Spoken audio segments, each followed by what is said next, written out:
This video is brought to you by PrizePicks. Okay, so I've given myself some time, right, since the Myles Garrett trade has happened. I've given myself a few hours to kind of think about it and really to listen. Listen to what the Browns said about this trade. Listen to what people who don't like this trade, kind of feel like I did initially feel about it, and especially listen to people who don't feel the way I do. Right. And I think that's important, especially in something like sports, where the consequences aren't the end of the universe. Right. That you got to explore what it is that people who disagree with you are saying if they're coming from a place of good faith. Right. Because they might be missing some stuff. Maybe their perspective is different. Maybe they're more informed about a certain player or whatnot. Right. Like there's always something of value to be gained. It might not completely change your mind, but there's always something of value to be gained from listening to people who are coming out of good faith who might just disagree with you. I do that all the time. I'm friends with plenty of people in the sports media world who constantly disagree with me on stuff, right? And I value their perspective. So I seek that out, right? I even ask people to kind of give me their perspectives who like this trade. And you hear back a few things.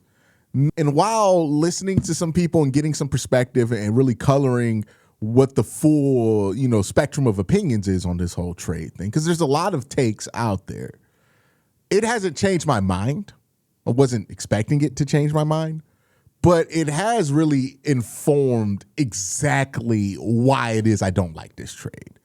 And I'm going to communicate to you guys this, right? I think the number one common thread that I'm seeing from people who like this trade, in my opinion, I feel like people are overvaluing some things that aren't really as important when you really think about it in this context, and undervaluing some things that are important that they're not really thinking about in this specific context. Because that's the context you have to think of this in. You did not just trade a normal all-pro player. You did not just trade a normal, really, really good player, right? This isn't like the Max Crosby trade, which, by the way, Baltimore almost gave up 2 firsts for that, right? Like, this isn't that.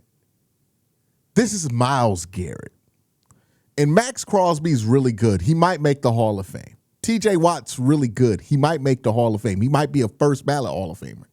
Myles Garrett is significantly better than that. So we're not just talking about somebody who's good. We're talking about somebody who's one of the greatest of all time at his position. In an age where we use the term generational way too much, a literal generational player, right?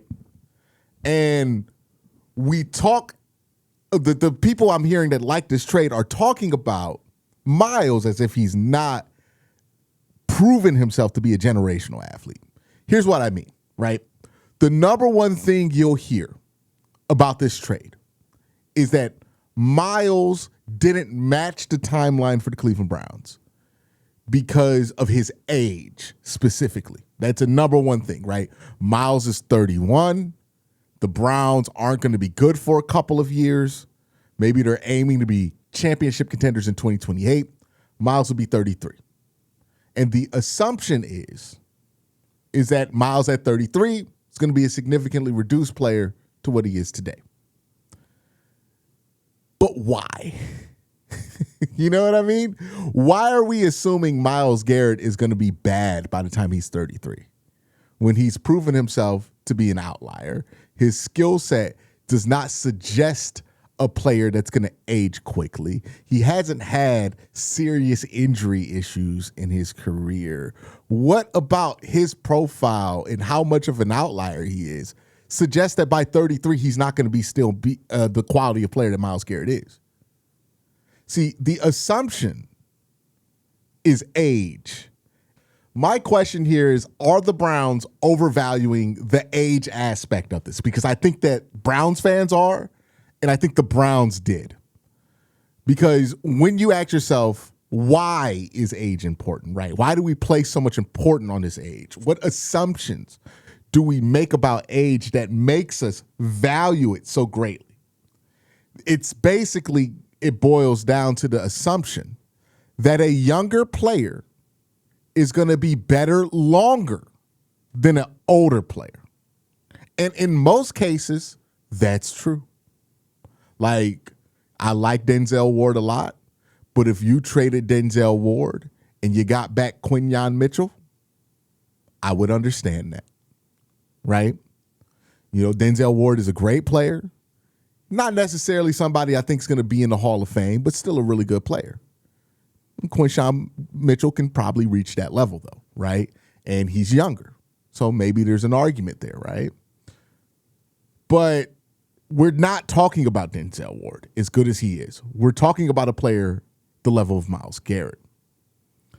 And I want you guys to ask yourself, do you think at any point in Jarrett Verse's career, he will in a single year be a better football player than Myles Garrett? I think the odds of that are very low. And it's not because I'm low on Jarrett Verse. It's just the reality of just how good Myles is and what we're asking of Jarrett Verse, right? It would ultimately be unfair to ask Jarrett Verse to be a better player at any point of his career than Myles Garrett. And it is very unlikely that he becomes a better player than Myles Garrett. Let's use one of the best examples of longevity in sports, LeBron James, as an example. Let's say in 2011 or 2012, 2011-2012 season, you traded LeBron James, who at that point was 27, for a 23-year-old Russell Westbrook in some lottery picks.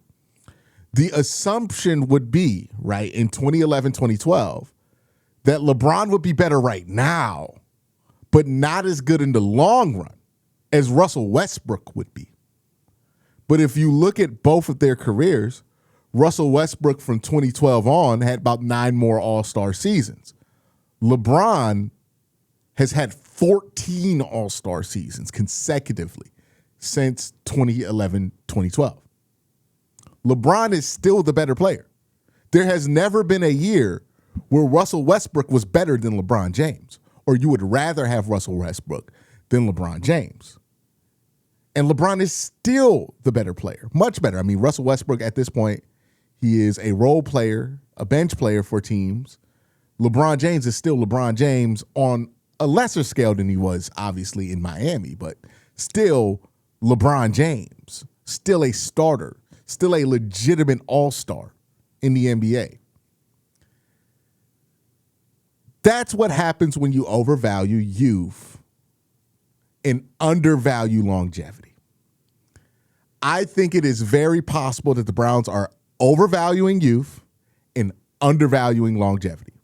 Like, think about in LeBron's careers, how many careers have had their start, peak, and ended within LeBron's prime? That's what longevity is. We're assuming that over the long run, Jarrett Verse is going to be better than Myles Garrett. But where is that assumption coming from? It's coming from the idea that Myles Garrett is going to decline rapidly over the next 4 years. But what if that doesn't happen?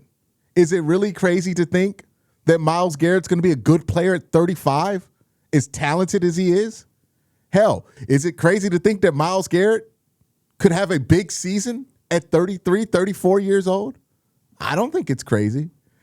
Like, if the Browns do get to where they want to in 2028, right? Are we going to be at a place in 2 years where we're saying Jarrett Verse is on the same level as Myles Garrett? And I don't mean this is disrespect to Jarrett Verse. I like Jarrett Verse as a player. But that's the level of difference. When Myles Garrett is 33 years old, he's probably going to be better than Jarrett Verse, and he's probably still going to be the best defensive player in football. It wouldn't be shocking. It really wouldn't. Look at Myles Garrett's body of work.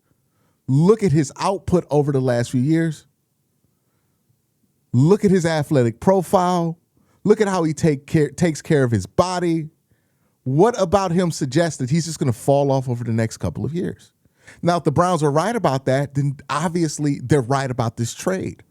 But they're betting on the fact that Myles isn't going to have longevity and valuing the youth of Jarrett Verse. And I think that's a mistake. I think that's a big mistake. I think Myles Garrett will not have a season where he's a worse player than Jarrett Verse or even a comparable player to Jarrett Verse. Like, Myles is like Julius Peppers. Athletically, the only guy who was ever comparable to Myles Garrett as a athlete, right, is Julius Peppers. And Julius Peppers was giving you 11 sacks in a season as late as when he was 37 years old. And like, let's be honest about it. Myles Garrett is a lot better of an athlete than Julius Peppers was, which is crazy to say, but it's true. So the idea that like, oh yeah, we're going to be better off in the long run with Jared Verse over Myles Garrett, are we sure about that? There's only a 4-year age gap. Maybe if we had traded for Will Anderson. But Jared Verse, who is a good player, a legitimately good player, but you know, he's not somebody that people have talked about on the same level of Myles, even remotely close. Now, all that being said, I'm going to try to be fair here to AB, right? I want to look at trades not just based on what I want, but try to understand the perspective of the person making the trade. And I think if I'm trying to look at this through Andrew Berry's perspective, the deal he's making is this. It's not that he thinks that Jared Verse will be a better player than Myles Garrett at any point in his career. It's that he thinks he can retain Jared Verse for longer than he could retain Myles Garrett. So the idea being, okay, maybe Jared Verse isn't going to peak at the same level that Myles does. Maybe he doesn't give you a 25 sack season, but maybe we get consistent 10 to 12 sack seasons for the next 5 to 7 years. And I'm able to get a first, and I'm able to get a second, and I'm able to get a third if I'm willing to be patient on this Jared Verse Myles Garrett trade. And maybe the math was that you could keep Myles Garrett maybe for this year, but it'd be a real question mark after 2027. Could you keep Myles Garrett on the roster? So maybe this is more about retainment than the peak level of play. And maybe that's what this decision was based on. I'd have to imagine that factored in. But until we really know the thought process from Andrew Berry and the thought process from Myles Garrett, we're going to always have to question whether this was a factor or not. If we're basing this just based on the age of Myles and saying, well, Myles is getting older, so he's not going to be good as long as Jared Verse, I do think that thinking is flawed. I think that it makes a little bit more sense, though, when you look at this through the perspective of maybe not level of play, but being able to retain, because we all knew that Myles' time in Cleveland felt like it was coming to an end sooner than later. And maybe the idea is that you can retain Jared Verse. But that's also betting on Jared Verse to be a high-level player for a very long time and a player who wants to stay in Cleveland long-term, which we don't know if that's true either. But all in all, so that's my first problem with this trade. We're overvaluing the youth of Jared Verse and undervaluing the longevity of Myles Garrett. It could be very possible that in 2028, we say to ourselves, man, imagine how good we would be if we still had Myles Garrett. I don't think that's a crazy thing to think of. I think it's pretty obvious that that's where we're going to be sitting at. We'll see how it plays out, obviously. Yeah, I can't tell the future. But just looking at the trajectory that Myles has been on and how he projects athletically and how much of an outlier he is compared to Jared Verse, who's a good player, but certainly not on the level of Myles Garrett, it feels like we could be in a situation where we're like, yeah, I do wish we still had Myles Garrett, even at age 33. He's a better player than most of the defensive guys on the roster, if not every defensive player we have on the roster. Like, is it going to shock you if Myles Garrett wins a Defensive Player of the Year at 33 years old? I don't think it is. But we got more to talk about. Let me thank my sponsor, PrizePicks. PrizePicks is a fun way to earn cash while you watch your favorite teams. No complex betting rules. Just pick more or less on a few player stats and lock in your lineup. Here are my picks for this upcoming season, AFC North edition. Jimmy Bernard, I have less than 475. This has to do with volume available in Pittsburgh's offense. Quincy Judkins, I have over 975. Browns improved line. I think the run game is going to be better with it. Chase Brown, under 900 yards. Joe Burrow equals less rushing yards usually. usually for the Bengals offense. Mark Andrews, more than 475 yards. Lamar's going to need a safety blanket. Check to see if PrizePicks is available in your state. You could follow me on the app at Quinn_C to see all my lineups. Download the PrizePicks app today. Play $5 and get $50 in lineup to download the app using the link in the description. How can we make this trade make sense for Cleveland? And for this trade to make sense for Cleveland, I think you need Jared Verse to take a leap and go from being really good, all Pro Bowl level, to all pro level. He doesn't have to be first team all pro. He doesn't have to be one of the best 4 edges in football, but he should be an all pro. The expectation is at least third team all pro, right? You know, I think that's fair for him. And the draft compensation that you get from this Myles Garrett trade, which is not as significant as we had hoped. It's a first-round pick, a second-round pick in the next year, and a third-round pick in the year after that, has to net a Pro Bowl caliber player or a quarterback.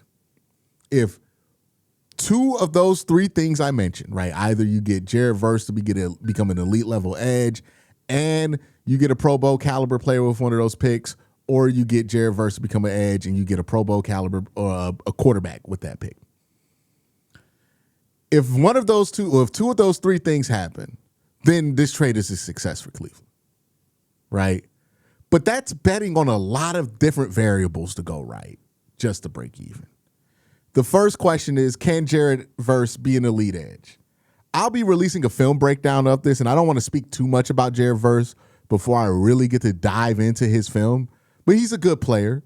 I don't know if I see a superstar or somebody you build your entire defense around, but certainly the Cleveland Browns see that. That's why they made that move. So we'll see if they're right on that. I'll look at the tape, and we'll be able to evaluate that further. The second question is, does this trade compensation get you closer to a quarterback in 2027? Because that's clearly what the Browns are aiming for, right? They want to go after a quarterback in 2027. I think even Todd Monken said that they're not even interested in Brendan Sorsby. So they want a quarterback in 2027. And this is where we get to my second big issue with this trade. I don't feel like this trade has really brought the Browns closer to getting a quarterback, except for the fact that maybe they'll be a worse team this year without Myles Garrett. But I don't think the trade compensation is going to be anything that makes you competitive to go up and get one of the top quarterbacks in this year's draft class, right? A late first isn't moving the needle in that conversation. You know, you can throw in all the other picks you have, but a late first as the big sweetener for this year, I don't think it's moving the needle like people think it is, right? I think people hear extra first and think, oh, we could just bundle that up and send that to a team to get a quarterback. But really think about what that would take and how many things would have to go Cleveland's way in order for them to trade for a top quarterback. One, there has to be multiple top quarterbacks available, which is not a guarantee. We thought there would be 3 or 4 quarterbacks in the 26th draft, but turns out there's not, right? And in 27, we're looking at Arch Manning. He's certainly more than likely going to be a top pick. And then there's Dante Moore, who's more than likely going to be a top pick. And then everybody else is a question mark. It could be possible that this is a 2-quarterback draft next year, and both the teams with the top 2 picks don't have quarterbacks and are going to take those quarterbacks no matter what. Think about it like this. The Browns had the 21st pick and the 6th pick in this draft, and they had all their future picks to throw at teams. They couldn't even open the door on a conversation about Mendoza this year because there was nothing in the world that was going to stop the Raiders from drafting Mendoza. Well, if you're a team and you don't have a quarterback and you luck into Arch Manning, why would you trade that pick? If you're a team that needs a quarterback and you luck into Dante Moore next year and he turns out to be the number 2 pick, why would you trade that pick? You see what I mean? Keep in mind that the Browns aren't the only team next year with multiple first-round picks. Teams like the Jets and the Cowboys, quite frankly, have more appealing offers for extra first-round picks that they could throw at teams. Better picks, more than likely, than what the Browns are going to have, which is going to be a really late first-round pick.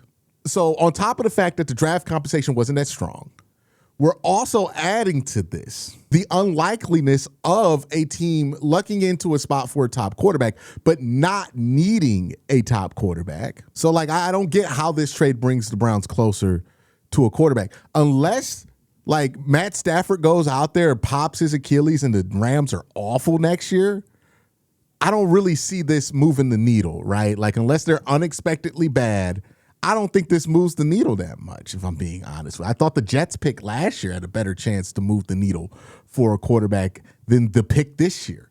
So I'm not really a buyer in that. And maybe you can make the argument that, oh, this is going to be a quarterback heavy draft. But that begs this question. If this draft has 5 quarterbacks in it, right? People are saying it's going to be a quarterback heavy draft. There's going to be quarterbacks, 5 of them in this draft class. Wouldn't that make it more likely that the Browns could just take a quarterback with their pick? Right? Like, we're not expecting the Browns to be world beaters this year. Let's say the Browns have like the 8th pick next year. Well, if there's 5 quarterbacks in that draft, you're probably not going to have to trade up to get one of them. And if you do have to trade up, you're not going to have to give up a first-round pick this year to do it. So was the Myles trade really necessary to get a quarterback? I think people are overestimating the value of this trade in landing them their quarterback. I don't think that late first is likely to do anything other than be a late first selection for the Cleveland Browns. Like maybe they could trade for a starting quarterback for somebody else and use that late first, but I think we're overestimating the usefulness of that late first round pick in terms of the Browns landing their quarterback. This does not feel like an asset that makes it easy for the Browns to get a quarterback. It's an asset that could help, but let's be honest about the landscape you're in. The Jets and the Cowboys have more ammunition than you and better ammunition than you. And outside of just being bad enough to get one of the picks outright, that late first probably isn't going to move the needle to get you to one of those selections to take one of those quarterbacks. It didn't really bring you closer to getting a quarterback. And the big thing for Myles Garrett in trading him is like, hey, if it got you a quarterback, then we're fine with it. But right now, we're really hoping on a lot of loose thread to be connected for that pick to end up helping the Browns get a quarterback. Here's my third big problem with this trade. I think it lowers your ceiling overall. You just traded a superstar player, a once-in-a-generation superstar. He's probably going to be significantly better than Jared Verse for the remainder of his career. Right? Like, that's just the reality. Even when you consider the age difference, I don't think there's a world where Myles falls off so steeply and then Jared Verse is better than him, right? Like, if I'm wrong, I'll be glad because Jared Verse is on the Browns, but I'm just being realistic here, right? Nobody in Cleveland was predicting Myles Garrett was going to fall off that steeply by age 36 or 37 before they had reason to because the Browns made this trade. Right? The only reason people are even justifying it now is because the Browns made this trade. Let's be honest about it, right? So we don't expect Jared Verse to be a better player than Myles. And let's say the Browns do solve their quarterback problem by 2028. And let's say they just did it straight up like I talked about earlier with just their natural first-round pick. They didn't even have to make a trade or anything for it. There is a strong possibility that in 2028 you'll be looking at yourself and saying, man, how good would this team be if they had Myles Garrett still?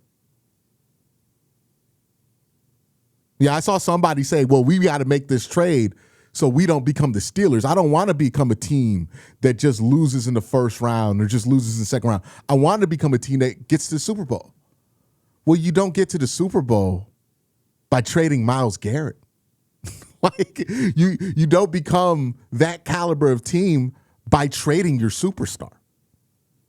Especially like when it's not like he's a really good player, so we call him a superstar to be polite player. This is a legitimate once-in-a-generation superstar at the edge position. One of the best edge players ever. And you can make the argument that, well, the Browns only won 5 games with him on the roster and ignore the fact that football is a 22-person game, right? That requires a lot of things to go right and act like it's just an individual sport. We can be disingenuous and act like Myles Garrett isn't important and act like we don't understand Myles Garrett's value. But if you did solve your quarterback problem, you would want Myles Garrett on this team. And I think it's very possible that you could solve your quarterback problem without any of the assets that you had to trade Myles for, or even if you do use them, it's like something like that 3rd round pick in 20 that you could have just replaced with a different asset. And think to yourself, damn, what if we just kept Myles Garrett? because this team has a lot of really good talent. But Myles Garrett was a superstar. And it's possible that you could have loaded this team up with a lot of really good talent that can get you to a really good place as a football team. But they need that elevator, that superstar, to take them to the next level. Well, you just traded that superstar. The Rams certainly think that Myles Garrett is that level of star.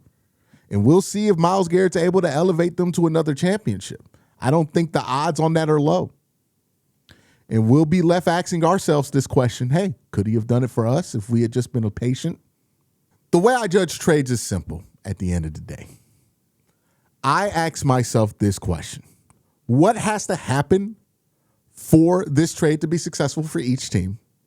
And how complicated is it for that team to get to those goals? The more complicated, the worse the trade. For the Rams, it's very simple. For them to get the value of this trade, Jared Verse and the first-round picks they gave up, they just need Myles Garrett to be an elite-level edge rusher and elevate their ceiling. I think that's very possible and not complex at all. For the Browns in this trade to be successful, the picture is much more complex. They need Jared Verse to make a leap from a Pro Bowl caliber player to an all-pro caliber player. They need somehow a late first-round pick to flip itself into a way for the Browns to find a franchise quarterback. This is not a simple way to win this trade. This is very convoluted if you're the Cleveland Browns. This is why I can't sit here and act like this trade is a good idea.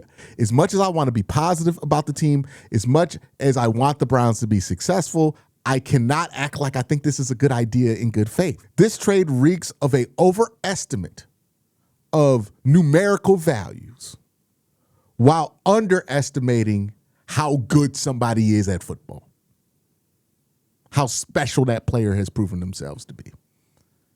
Here's the last thing I'm going to say. It's going to be easy if this trade does not work out for Cleveland, for us to be compelled to say, oh, well, we had to do it. Oh, well, what you're going to do, right? And act like this trade was inevitable. And on some level, some elements of this trade would have been inevitable if the Browns had not solved their quarterback problem. But the Browns did not have to trade Myles Garrett when they traded him. They did not have to accept this trade offer. The Cleveland Browns accepted this trade offer and made this trade not under duress. It's been reported multiple times that Myles Garrett did not request a trade or demand a trade, that the Browns went out and traded Myles Garrett because they thought it made sense. And the Browns, Andrew Berry especially, should be judged on that standard. We're not going to put our hands up like with Deshaun Watson and go, hey, what you going to do? Andrew Berry made the decision to make this trade because he thinks this is going to make this team better in the long run. I'm very unsure of that estimate. Me personally, I'm not confident in that estimate from Andrew Berry. I think this is a bad trade. These are the reasons why. I hope I explained my reasoning for not liking this trade. Let me know what you think down in the comment section below. Y'all have a great day. Have an even better night. Peace.